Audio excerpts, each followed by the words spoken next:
નમસ્કાર વિદ્યાર્થી મિત્રો, વિષય અર્થશાસ્ત્રની અંદર ચેપ્ટર નંબર 7 એની આપણે ચર્ચા કરવાની છે. ભારતીય અર્થતંત્ર એની આપણે વિદ્યાર્થી મિત્રો ચર્ચા કરવા જઈ રહ્યા છીએ. 3 પ્રશ્નોની આપણે એની અંદર ચર્ચા કરશું વિદ્યાર્થી મિત્રો.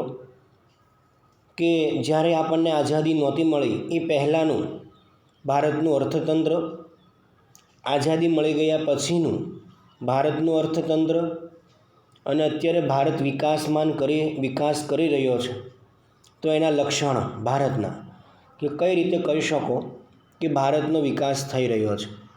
આ 3 પ્રશ્નોની વિદ્યાર્થી મિત્રો આપણે ચર્ચા કરવાની છે. આજે આપણે વિદ્યાર્થી મિત્રો એક પ્રશ્ન લઈએ કે જ્યારે આપણને આઝાદી નહોતી મળી એ પહેલાં ભારતનું અર્થતંત્ર કેવું હતું. આને કહેવાય સ્વાતંત્ર્ય પહેલાંનું ભારતીય અર્થતંત્ર. તો એની અંદર સૌથી પહેલાં વિદ્યાર્થી મિત્રો આપણે વાત કરીએ કે જ્યારે ભારતમાં અંગ્રેજો આવ્યા ત્યારે ભારતની અંદર ખેતી, ઉદ્યોગ અને વેપાર છે એ જાહોજલાલી ભોગવતા હતા, ખૂબ સારા ચાલતા હતા અને ખૂબ ભારતની અંદર ભારતના લોકો પૈસા કમાતા હતા. ભારતમાં ખેતી બહુ સારી હતી, ઉદ્યોગો સારા હતા, વેપાર પણ સારો ચાલતો હતો. ભારતનું નામ વિશ્વમાં પ્રખ્યાત હતું કે ભારતની અંદર જવું છે. ભારત ધનવાન દેશ હતો. ભારતનું જે સુતરાઉ કાપડ, મલમલનું કાપડ, તાંબા પિત્તળના વાસણો છે, ગરમ કપડાં હોય, મરી મસાલા, તેજાના, લોખંડના ઓજારો, હથિયારો, આ બધી વસ્તુની માંગ વિદેશમાં હતી. આ બધી ભારતની વસ્તુ છે અને આની બધીની માંગ વિદેશમાં હતી. ભારતના જે ગામડાઓ છે એ પણ સુખી અને સંપન્નતા સાથે સ્વાવલંબી હતા. સ્વાવલંબી એટલે કોઈના ઉપર નિર્ભર હતા નહીં. ભારતના ગૃહ ઉદ્યોગો અને નાના પાયાના ઉદ્યોગો પણ બહુ વ્યવસ્થિત ચાલતા હતા. એનો પણ વ્યવસ્થિત વિકાસ થયો હતો. ભારતના વેપારમાં નિકાસો પ્રાધાન્યતા ધરાવતી હતી, મતલબ કે આપણે નિકાસ વધારે કરતા હતા. દેશની આવક ખૂબ જ વધારે હતી. ભારતનો આ જે યુગ છે, એક સમય છે, એમ કહેવાય કે સુવર્ણકાળ હતો અને ભારત એટલો બધો ધનવાન દેશ હતો કે વિદેશની પ્રજાને ભારત પ્રત્યે આકર્ષણ વધ્યું. ભારતમાં જવું છે અને પૈસા કમાવાની ઈચ્છા વિદેશના લોકોને થઈ અને પ્રથમ વખત વેપાર અર્થે એ લોકો ભારતમાં આવે છે, વિદેશના લોકો આવે છે. તો વિદેશમાંથી કોણ આવ્યા હતા ભારતમાં વેપાર કરવા માટે? વિદેશમાંથી ફ્રેન્ચ, ડચ, પોર્ટુગીઝ અને અંગ્રેજો હતા. વિદેશમાંથી કોણ કોણ આવ્યું હતું? ફ્રેન્ચ, ડચ, પોર્ટુગીઝ અને અંગ્રેજો ભારતમાં વેપાર કરવા માટે આવ્યા. પણ શરૂઆતમાં એવો વેપાર પર ધ્યાન આપતા હતા. પરંતુ સમય જતાં આ બધી જે વિદેશી પ્રજા હતી એની વચ્ચે ઘર્ષણ વધ્યું, આગળ વધવાનું ઘર્ષણ, કે મારે વધારે વેપાર કરવો. ડચ લોકો કે મારે વધારે વેપાર કરવો છે, એમ એ વિદેશના લોકો એકબીજા ઝઘડવા લાગ્યા. તેના કારણે પોતાની તાકાતનું પ્રદર્શન કરવા એ લોકો સૈન્યનો ઉપયોગ થવા લાગ્યો. જે પૈકી જે અંગ્રેજ સૈન્ય છે એ વધુ શિસ્તના આગ્રહી હોવાથી તેમજ ઇંગ્લેન્ડનો પણ રાજકીય સાથ મળતા તેઓ ધીરે ધીરે ભારતની અંદર સત્તા હાંસલ કરવા તરફ પ્રયાણ કર્યું. ભારતના રાજાઓ પાસેથી ધીમે ધીમે સત્તાઓ ખેંચવા લાગ્યા. હવે યાદ રાખવાનું કે 1757થી લઈને 1947 સુધી ભારતને અંગ્રેજ શાસનનો ભોગ બનવું પડ્યું હતું. ભારતમાં અંગ્રેજોનું શાસન હતું. કયા સમયમાં હતું? તો કે 1757થી લઈને 1947 સુધી ભારતમાં અંગ્રેજો રાજ કરતા હતા. એમાં ભારતને જ્યારે અંગ્રેજો રાજ કરતા હતા ત્યારે સારા પરિણામ બહુ ઓછા મળ્યા છે અને ખરાબ પરિણામો છે એનો સામનો વધારે વિદ્યાર્થી મિત્રો કરવો પડ્યો છે. ફાયદો ઓછો થયો છે પણ નુકસાન આપણને વધારે ગયું છે. આગળ વધીએ વિદ્યાર્થી મિત્રો કે સ્વાતંત્ર્ય પહેલાંનું જે ભારતીય અર્થતંત્ર છે એની પહેલી વાત કરીએ તો એ વખતે રેલવેની શું હતું સ્થિતિ. તો સ્વાતંત્ર્ય પહેલાંની વાત કરીએ તો રેલવેની સ્થિતિ કેવી હતી? તો ભારતને અંદર ત્યારે તો આપણને ખબર છે કે સ્વાતંત્ર્ય પહેલાં શાસન કોનું હતું? અંગ્રેજોનું હતું, એટલે કે બ્રિટિશ શાસન. ભારતને મળેલ રેલવેનો લાભ આપનારી વ્યવસ્થા બની. અંગ્રેજોના લીધે ભારતને રેલવેનો લાભ મળ્યો છે. ભારતના વાહન વ્યવહાર ઝડપી અને સુદૃઢ બનાવવામાં આ જે અંગ્રેજો હતા એને રેલવે ખૂબ સુંદર ભાગ ભજવ્યો હતો. રેલવેની શરૂઆત યાદ રાખજો 16મી એપ્રિલ 1853માં ભારતમાં પહેલી વખત રેલવે દોડી હતી, શરૂ થઈ હતી. ક્યારે? તો કે 16મી એપ્રિલ 1853માં. બરાબર, બોરી બંદર એટલે કે અત્યારનું મુંબઈ, જેને CST કહીએ છીએ, સેન્ટ્રલ, અને ત્યાંથી થાણે છે, એની બાજુમાં જ બીજું શહેર છે મુંબઈથી થાણે, આ વચ્ચે જે 22 માઇલ છે, બરાબર, 22 માઇલ એટલે કે 33 કિલોમીટર આસપાસનું જે રન છે એ પહેલી વખત આ રેલવેએ કાપ્યો હતો ભારતમાં. 1947ની અંદર એમ કહેવાય કે 53,000 કિલોમીટર ભારતની અંદર રેલવે લાઇન હતી. રેલવે લાઇન એટલે પાટાઓની લંબાઈ, અને 68 લાખ પ્રવાસીઓ જ્યારે આ રેલવેની અંદર લાભ મેળવતા હતા, ત્યારે એ લાભ મેળવનારી ખાનગી સંસ્થા અંગ્રેજોના હાથમાં હતી, રેલવે છે. યાદ રાખવાનું કે રેલવેની શરૂઆત તો કે 16મી એપ્રિલ 1853માં મુંબઈથી થાણા વચ્ચે. ત્યાર પછી 1947માં પાટાની લંબાઈ 53,000 કિલોમીટર હતી અને 68 લાખ લોકો એની અંદર લાભ લેતા હતા. માર્ગ પરિવહનની વાત કરીએ તો અંગ્રેજો જ્યારે શાસન કરતા હતા ત્યારે ભારતમાં એક ખાતાની રચના થઈ 1855માં. એ ખાતાને કહેવાય PWD એટલે કે જાહેર બાંધકામ ખાતું. પબ્લિક વાર્ડ ડિપાર્ટમેન્ટની રચના કરવામાં આવી. જાહેર બાંધકામ ખાતું જે રોડ રસ્તા બનાવે, સરકારી મકાનો બનાવે, આ જાહેર બાંધકામ ખાતું છે. ભારતમાં રોડ રસ્તા બાંધકામની જવાબદારી બ્રિટિશ શાસને ઉપાડી. અંગ્રેજોએ એના સ્વાર્થ માટે ઉપાડી હતી. એમ કહેવાય કે 19મી સદીના અંત સુધીમાં એટલે 1899 સુધીમાં 2,78,420 કિલોમીટરના રસ્તા હતા, અને 1943 સુધીમાં ભારતમાં રસ્તાઓની લંબાઈ 4,47,105, અને યાદ રાખવા માટે 4,47,105 એમ યાદ રાખશું વિદ્યાર્થી મિત્રો. 4,47,105 કિલોમીટરના રસ્તાઓ ભારતમાં થઈ ગયા. એમાં 32% રસ્તા પાકા હતા અને 68% રસ્તા કાચા હતા. ત્યારે જાહેર બાંધકામ ખાતાની રચના કરવામાં આવી તો કે 1855માં. આ જાહેર બાંધકામ ખાતું શું કામ કરે? રોડ રસ્તા બનાવે, બરાબર છે. મેન કામ એ રોડ રસ્તા બનાવવાનું હતું, અને એ રોડ રસ્તા બનાવવાનું કામ બ્રિટિશ શાસને ઉપાડ્યું. એટલે કે 1899 એટલે કે 19મી સદીના અંત સુધીમાં ભારતની અંદર રસ્તાઓની લંબાઈ હતી 2,78,420 એટલે કે 2,78,420 કિલોમીટર.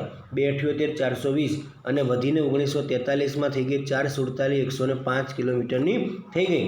32% રસ્તા પાકા અને 68% વિદ્યાર્થીઓ રસ્તા કાચા હતા. આગળ વાત કરીએ વિદ્યાર્થી મિત્રો. હવે ત્રીજું લક્ષણ છે બેંકનું. તો બેંકની અંદર શું આવે છે તો કે 1770માં ભારતમાં ખાનગી ક્ષેત્રમાં બેંકની શરૂઆત થઈ. ક્યારે ભારતમાં શરૂઆત થઈ? 1770માં. જ્યારે બેંકની શરૂઆત થઈ ત્યારે ખાનગી લોકોએ આ બેંકની શરૂઆત કરી. 1946 સુધીમાં ભારતમાં એમ કહેવાય કે 700થી પણ વધારે બેંકો હતી, અને 1935માં ભારતની અંદર રિઝર્વ બેંક ઓફ ઇન્ડિયાની શું કરવામાં આવી? સ્થાપના કરવામાં આવી. ક્યારે સ્થાપના થઈ? 1935માં. કોની સ્થાપના થઈ? રિઝર્વ બેંકની. હવે એનું રાષ્ટ્રીયકરણ ક્યારે થયું એમ કે સરકારે પોતાના હસ્તક ક્યારે લીધી? તો 1949માં આવશે. બેંકની સંખ્યા કેટલી હતી? 1946માં 700થી પણ વધારે. અને 1935માં ભારતમાં એક બેંકની સ્થાપના થઈ, રિઝર્વ બેંક ઓફ ઇન્ડિયા, અને એનું રાષ્ટ્રીયકરણ કહે તો 1949 આવશે. સામાજિક માળખું, સમાજની સ્થિતિ. અંગ્રેજ શાસન દરમિયાન થયેલા અન્ય ગણનાપાત્ર કાર્યોમાં એણે જો સારા કાર્યો પણ કર્યા. એ વખતે ભારતની અંદર બાળકીને દૂધ પીતી કરવાનો રિવાજ હતો. એવી ખબર પડે કે બાળકીનો જન્મ થયો છે તો દૂધમાં ડુબાડીને મારી નાખવી, અને કહેવાય બાળકીને દૂધ પીતી કરવાનો રિવાજ.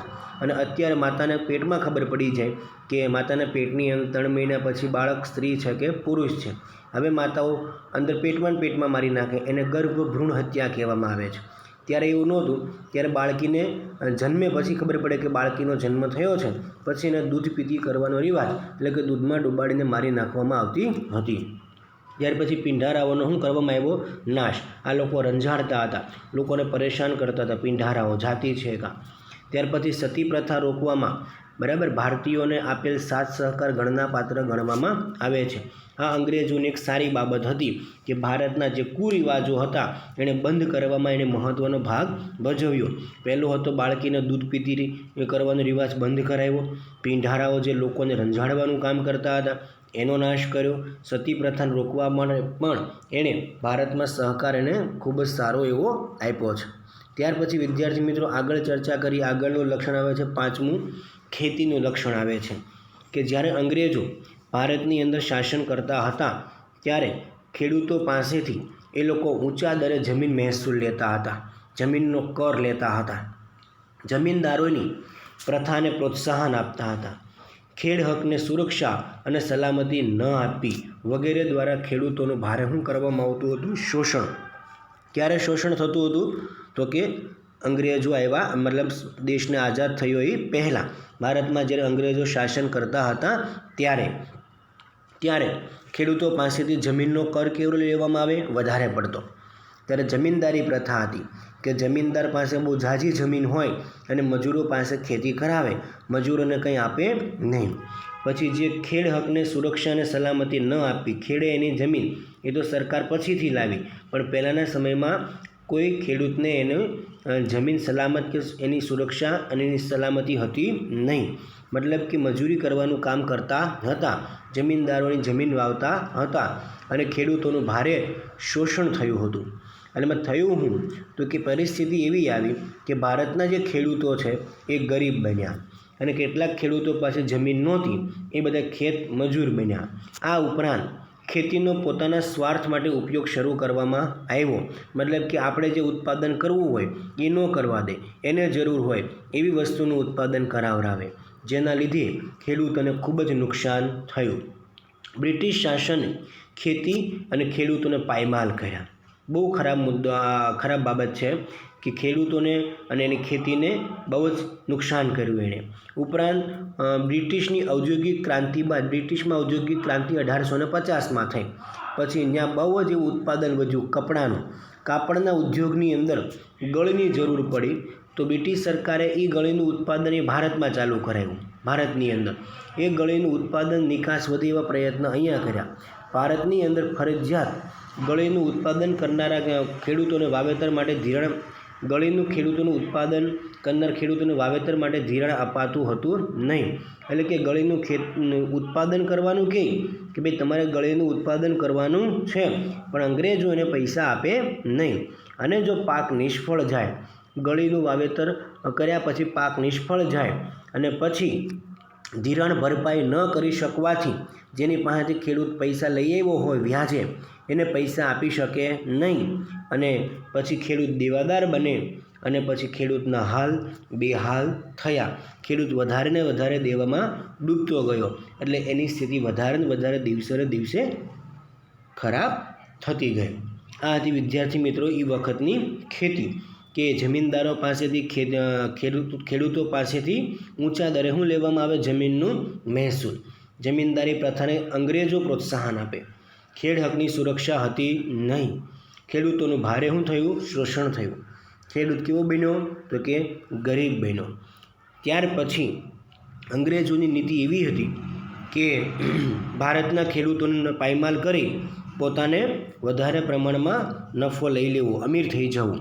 ઔદ્યોગિક ક્રાંતિ પૂછાય ક્યારે થઈ? તો કે બ્રિટનની અંદર. ક્યારે થઈ? તો કે 1850માં. એ ઔદ્યોગિક ક્રાંતિમાં મેઇન ઉત્પાદન કોનું હતું? કપડાનું. એમાં કપડાની અંદર ગળીની જરૂર હતી, તો ગળીનું ઉત્પાદન અંગ્રેજોએ ભારતમાં ચાલુ કરાવ્યું. ભારતની અંદર ગળીનો પાક નિષ્ફળ જાય તો ખેડૂતોને માથે દેવું વધી જતું હતું, ખેડૂતો દેવાદાર બની જતો હતો નિષ્ફળ જાય તો, અને ખેડૂતોના હાલ બેહાલ વિદ્યાર્થી મિત્રો થયા હતા. ત્યાર પછી આપણે આગળ વાત કરીએ છીએ તો કે મહેસૂલના દરની વાત કરીએ, કરવેરાની વાત કરીએ. એ વખતે કરવેરો કેવો હતો? મહેસૂલ, જમીનનો મહેસૂલ. ઈસ્ટ ઇન્ડિયા કંપનીએ વિભિન્ન રાજાઓ પાસેથી મહેસૂલ ઉઘરાવવાની સત્તા મેળવી. ઈસ્ટ ઇન્ડિયા કંપની અંગ્રેજોની છે, ઇંગ્લેન્ડમાં એની સ્થાપના થઈ હતી અને વહીવટ ભારતમાં કરતી હતી. આ ઈસ્ટ ઇન્ડિયા કંપની એ ઘણા બધા રાજાઓ પાસેથી મહેસૂલ ઉઘરાવવાની સત્તા મેળવીને ભારતના જમીન માલિકો પાસેથી ઊંચા દરે મહેસૂલ ઉઘરાવવાનો પરવાનો મેળવ્યો. પરવાનો એટલે લાયસન્સ લીધું. એ ઈસ્ટ ઇન્ડિયા કંપની રાજા પાસે ગઈ, રાજાને કહી કે તમારે કરવેરો ઉઘરાવવાની જરૂર નથી, તમારા બદલામાં અમે કરવેરો તમને ઉઘરાવીને આપશું. એટલે થયું એવું કે ઘણા બધા રાજા પાસેથી સમજાવીને, મનાવીને અથવા યુદ્ધ ઝઘડાઓ કરીને એને મહેસૂલ ઉઘરાવવાની સત્તા લઈ લીધી. હવે અંગ્રેજો કોની પાસેથી મહેસૂલ ઉઘરાવતા? જમીનના માલિકો પાસેથી. કેવું મહેસૂલ ઉઘરાવે? વધારે ઉઘરાવતા. જે જમીનદારો પાસે હતો, પહેલાં મહેસૂલ ઉઘરાવવાનું હતું જમીનદારો પાસે, બરાબર. મતલબ કે જમીનદાર પાસેથી હવે કોણ લઈ લેતું હતું? સીધા જ અંગ્રેજો લેતા હતા. પહેલાં જમીનદારો પાસેથી રાજા લેતા હતા. બ્રિટિશ સરકાર દ્વારા ખેડૂતોની ખેતીની આવકનો અડધો ભાગ 50% હિસ્સો મહેસૂલ ઉઘરાવવાની નીતિ ઘડવામાં આવી. વિદ્યાર્થી મિત્રો, 50% તો નફો પણ ઘણીવાર હોતો નથી અને 50% ઉત્પાદન જેટલું થાય એનું 50% જેટલું ઉત્પાદન કોને આપી દેવાનું? અંગ્રેજોને. અને મહેસૂલ ઉઘરાવવામાં બ્રિટિશ સરકાર જુલ્મી હતી. જો મહેસૂલ ન ભરે તો ખેડૂતોને દંડ કરે, એની જમીન હોય, મિલકત હોય એ જપ્ત કરી લે અને ખેડાણના હેતુથી આપેલી જમીન પાછી લઈ લે. ખેતી કરવા માટે જમીન આપી હોય એ પાછી પણ લઈ લે અને પોતાની જમીન હોય તો ઘણી વખતે હડપી પણ લે. આવા નિર્ણયો હતા મનસ્વી અંગ્રેજોના અને આવા નિર્ણયોથી ભારતીય ખેતીને પારાવાર નુકસાન થયું. ખૂબ જ મોટા પ્રમાણમાં વિદ્યાર્થી મિત્રો નુકસાન થયું. પહેલાં કરવેરો ઉઘરાવતું હતું રાજા. રાજા કોની પાસેથી ઉઘરાવતા હતા? જમીનદારો પાસેથી. હવે કરવેરો રાજાએ નહીં પણ ઈસ્ટ ઇન્ડિયા કંપનીએ ઉઘરાવવાનો એ જમીનદારો પાસેથી ઉઘરાવવાનો હતો.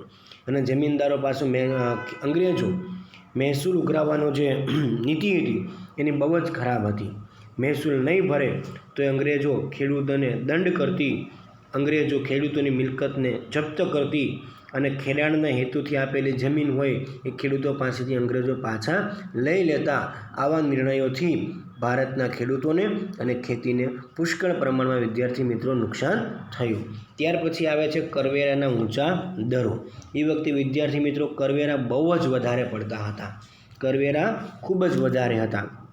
બ્રિટિશ શાસન દરમિયાન કરવેરાની આવક અંગે દાદાભાઈ નવરોજીની ગણતરી મુજબ 1876માં ઊંચી આવકવાળા બ્રિટનમાં કરવેરા દ્વારા રાષ્ટ્રીય આવકનો 8% હિસ્સો અપાતો, જ્યારે ભારત સરકારમાં નીચી આવકવાળા પાસેથી 15% જેટલો રાષ્ટ્રીય આવકનો હિસ્સો કરવેરા રૂપે ઉઘરાવતો હતો. વિચાર તો કરો કે ઇંગ્લેન્ડની અંદર જેની આવક વધુ હતી એ 8% કરવેરો ભરતા હતા અને ભારતમાં જેની આવક નીચી હતી, બરાબર, એ ભારતના દેશની આવક એને કહેવાય રાષ્ટ્રીય આવક, એનો 15% હિસ્સો નીચી આવકવાળા ભરતા હતા.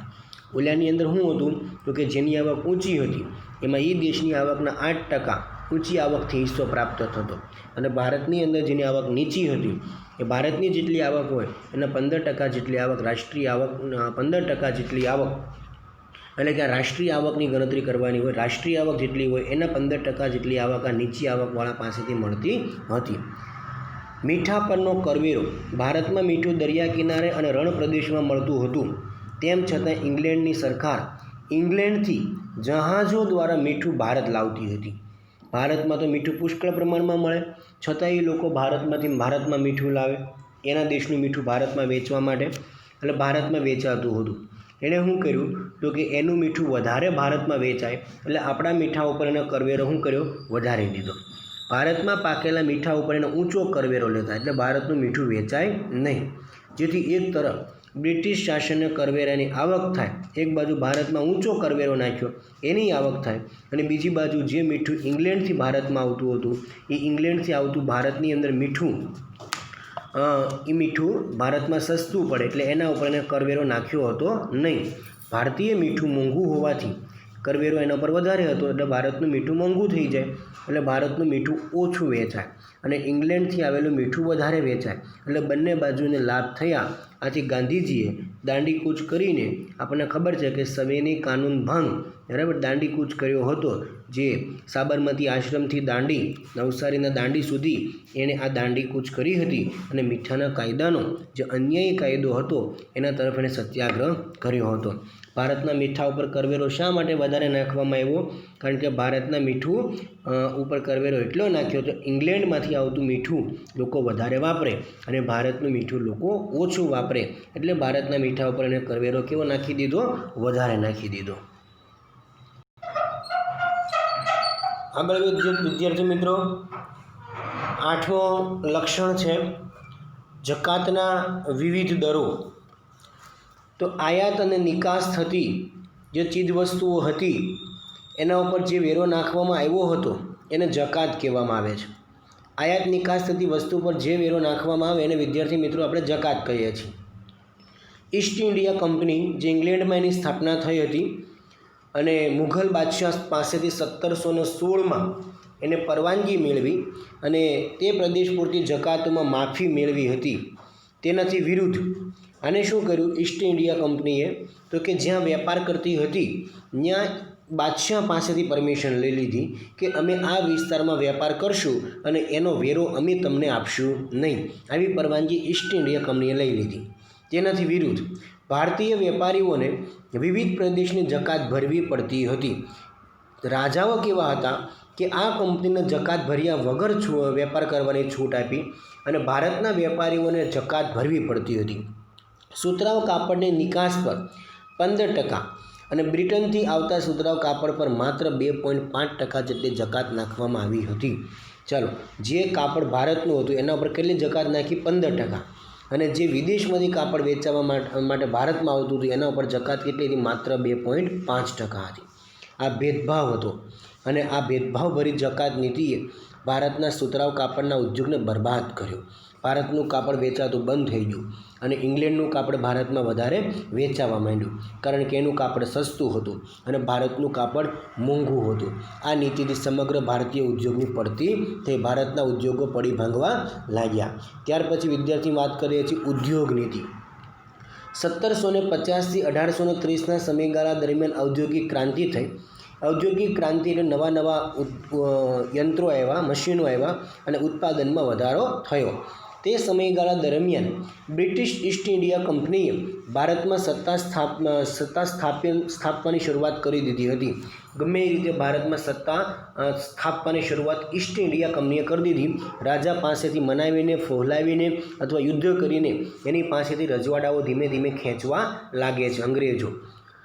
1858 સુધી તો દેશની અંદર મોટા ભાગનો જે વિસ્તાર હતો એ અંગ્રેજ શાસન હેઠળ આવી ગયો, જેથી ભારતની અંદર બ્રિટિશ શાસન હેઠળના ભારતીય વિસ્તારોમાં બ્રિટિશ સરકારે બ્રિટિશ વસ્તુઓને વધારે વસ્તુ વેચાય તેવી નીતિ અપનાવી હતી. ભારતમાં કોનું શાસન થઈ ગયું હતું? અંગ્રેજોનું. હવે ભારતમાં અંગ્રેજોનું શાસન થઈ ગયું એટલે અંગ્રેજોની નીતિ એવી હતી કે ભારતમાં વધારે પડતો માલ ઇંગ્લેન્ડનો વેચાય અને ભારતનો માલ ઓછો વેચાય, એટલે ભારતના ઉદ્યોગો પડી ભાંગ્યા. ભારતના ઉદ્યોગ સાહસિકો હતા એ નિરુત્સાહી બન્યા, કેમ કે આ સાહસિકોનો ઉદ્યોગમાં કોઈ રસ હતો નહીં, એની વસ્તુ વેચાતી હતી નહીં.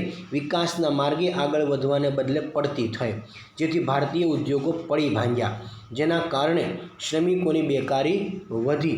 ભારતના ઉદ્યોગો પડી ભાંગે છે અને ભારતના ઉદ્યોગો પડી ભાંગે એટલે એમાં કામ કરતા જે શ્રમિકો છે એને પણ કામ મળતું બંધ થઈ જાય, એટલે કે શ્રમિકોની બેકારી વધે છે. હવે એને ફરી તરફ ખેતી તરફ વળવામાં એ લોકો ફરી ખેતી તરફ વળવામાં કારણભૂત બની, એટલે કે મોટાભાગના લોકો ખેતી તરફ પાછા વળ્યા. એટલે જરૂર કરતાં વધારે શ્રમિકો ખેતીમાં આવી ગયા, એટલે શ્રમિકોનું પણ ખેતી ઉપર ભારણ વધ્યું. જરૂર કરતાં વધારે ખેતીમાં આવે તો કંઈ બધાની આવક વધતી નથી. ખેતીની આવક તો વિદ્યાર્થી મિત્રો ફિક્સ હોય છે. હવે ઉદ્યોગ નીતિની વાત કરીએ. 1750થી 1830માં ઇંગ્લેન્ડમાં ઔદ્યોગિક ક્રાંતિ થઈ. ત્યાર પછી એ સમયગાળાની અંદર ઈસ્ટ ઇન્ડિયા કંપનીએ મોટાભાગના રાજા પાસેથી સત્તા લઈ લીધી અને ભારતમાં વેપાર કરવા લાગ્યા. ઇંગ્લેન્ડની અંદર અંગ્રેજોની નીતિ એવી હતી કે ભારતની વસ્તુ ઓછી વેચાય અને એના દેશની વસ્તુ ભારતમાં વધારે વેચાય. ભારતના ઉદ્યોગો પડી ભાંગે છે. ભારતના ઉદ્યોગ સાહસિકો નિરુત્સાહી વિદ્યાર્થી મિત્રો બને છે. એના ઉદ્યોગ પડી ભાંગ્યા એટલે એ લોકો ખેતી તરફ આગળ વધ્યા અને ખેતીની અંદર શ્રમિકોનું ભારણ વધે છે. આર્થિક શોષણ. બ્રિટિશ અર્થતંત્રને સુદૃઢ કરવાના આશયથી ઈસ્ટ ઇન્ડિયા કંપની અને બ્રિટિશ સરકાર એવા પ્રકારની વ્યૂહરચનાઓ અપનાવી કે ભારતની અંદર ભારતમાંથી માત્ર બ્રિટિશ અર્થતંત્રને લાભ થયા. તેઓ ખાસ કરીને એવી વેપાર નીતિ અપનાવી કે ભારતીય સાધનોનો મહત્તમ ઉપયોગ કર્યો. ભારતનો કાચો માલ, ભારતના યંત્રો, ભારતના માણસોનો મહત્તમ ઉપયોગ કર્યો અને બ્રિટનના ઉદ્યોગોનો વિકાસ થાય એવા પ્રકારની નીતિ એણે ઘડી. આ ઉપરાંત તેમની ખેતી નીતિ અને ઔદ્યોગિક નીતિ પણ બ્રિટનને વિકાસને પ્રોત્સાહન આપે એવી હતી. ભારતના ઉદ્યોગો પડી ભાંગ્યા. જેમ કે ભારતની અંદર મોટા ભાગે ભારતના ભોગે બ્રિટિશ ઉદ્યોગોને જરૂરી કાચો માલ મળી રહે એ હેતુથી ભારતીય ખેતીનું વેપારીકરણ કરવામાં આવ્યું, જેથી બ્રિટિશ અર્થતંત્રને અનુકૂળ વસ્તુ અને સેવાઓ મળે રહે. ભારતની ખેતીની અંદર જે કાંઈ પણ વસ્તુઓનું ઉત્પાદન થાય એ વિદ્યાર્થી મિત્રો બધું ઉત્પાદન અંગ્રેજો લઈ લે, પણ કેવી કિંમતે? ભારતના ખેડૂતો પાસેથી લે, સસ્તી કિંમતે લે. એ વસ્તુ ક્યાં મોકલે અંગ્રેજો? તો કે ઇંગ્લેન્ડની અંદર મોકલતા, અને ઇંગ્લેન્ડની અંદર ફરી પાછું મશીનોની અંદર એ કાચા માલનું ઉત્પાદન કરીને તૈયાર માલમાં ફેરવવામાં આવે, અને તૈયાર માલ ફરી પાછો ભારતમાં વેચવા માટે લાવવામાં આવે. પણ એ માલ ઊંચી કિંમતે આવતો, ભારતમાંથી કાચો માલ સસ્તી કિંમતે જાય, અને એનો એ માલ ફરી પાછો ભારતમાં ઊંચી કિંમતે વેચવા માટે ભારતમાં આવતો હતો. આમ ભારતના લોકોનું શું થતું હતું? શોષણ થતું હતું. ભારતની અંદર ધીમે ધીમે ભારત એક કંગાળ દેશ બનવા લાગ્યો હતો. અને આ જે ઈસ્ટ ઇન્ડિયા કંપની હતી એ પણ એવો પ્રયત્ન કરતી હતી કે એના દેશની આવક વધારે થાય. આપણા દેશનો વધુને વધુ એ લોકો શોષણ કરવા લાગ્યા હતા. ત્યાર પછી વાત કરીએ છીએ હસ્તકલાના કારીગરોનું પણ વિદ્યાર્થી મિત્રોને શોષણ કર્યું હતું. હવે વિવિધ હસ્તકલાની વસ્તુઓ વેચાણ દ્વારા ઈસ્ટ ઇન્ડિયા કંપનીને એનાથી પણ ભારે આવક ઊભી થઈ. તેથી તેણે આંતરિક વેપારમાં ઇજારાનો લાભ લઈ હસ્તકલાના જે કારીગરો હતા એ જે વસ્તુઓ બનાવતા હતા એની પાસેથી બજાર કિંમત કરતાં 15% લઈને 40% જેટલી ઓછી કિંમતે આ અંગ્રેજો વસ્તુ ખરીદી લેતા, અને એવી વસ્તુને આ કારીગરો પાસેથી નીચા ભાવે ખરીદી લે, બરાબર. અને જો કોઈ કારીગર નીચા ભાવે વસ્તુ આપવાની ના પાડે, ભારતનો કારીગર આનાકાની કરે, તો અંગ્રેજો એના ઉપર શારીરિક જુલમ ગુજારતા હતા, અને આ કારીગરો પાસેથી 15%થી 40% જેટલી ઓછી કિંમતે વસ્તુ લઈને વિદેશની અંદર ખૂબ જ ઊંચી કિંમતે એ લોકો વેચતા હતા. ભારતનો કારીગર જો પોતાની વસ્તુ નીચા ભાવે આપવાની ના પાડે, આનાકાની કરતો, તો અંગ્રેજો એ ભારતના કારીગરો ઉપર શારીરિક જુલમ ગુજારતા હતા, જુલમ કરતા હતા. એટલે કે આવી હસ્તકલાની વસ્તુથી પણ અંગ્રેજોએ ખૂબ જ મોટી આવક એને પ્રાપ્ત કરી હતી. ત્યાર પછી મૂડીરોકાણનો પ્રવાહ આવે છે. 12મું લક્ષણ છે મૂડીરોકાણનો પ્રવાહ. બ્રિટિશ શાસન દ્વારા ભારતની અને બ્રિટનની અંદર જે મૂડીનું રોકાણ કરવામાં આવ્યું હતું તેની દિશા બ્રિટિશ તરફી અને ભારત વિરોધી રાખવામાં આવી હતી. ભારતમાં જે કાંઈ પણ મૂડીરોકાણ કર્યું એનો ફાયદો કોને થતો હતો? ઇંગ્લેન્ડને થતો હતો. ભારત વિરોધી હતું અને ઇંગ્લેન્ડને ફાયદો થતો હતો. આ મૂડીરોકાણથી ભારત પર અંગ્રેજોનું સામ્રાજ્ય કાયમ રહે અને બ્રિટિશ અર્થતંત્રને મોટો ફાયદો થાય એવું આયોજન કરવામાં આવ્યું.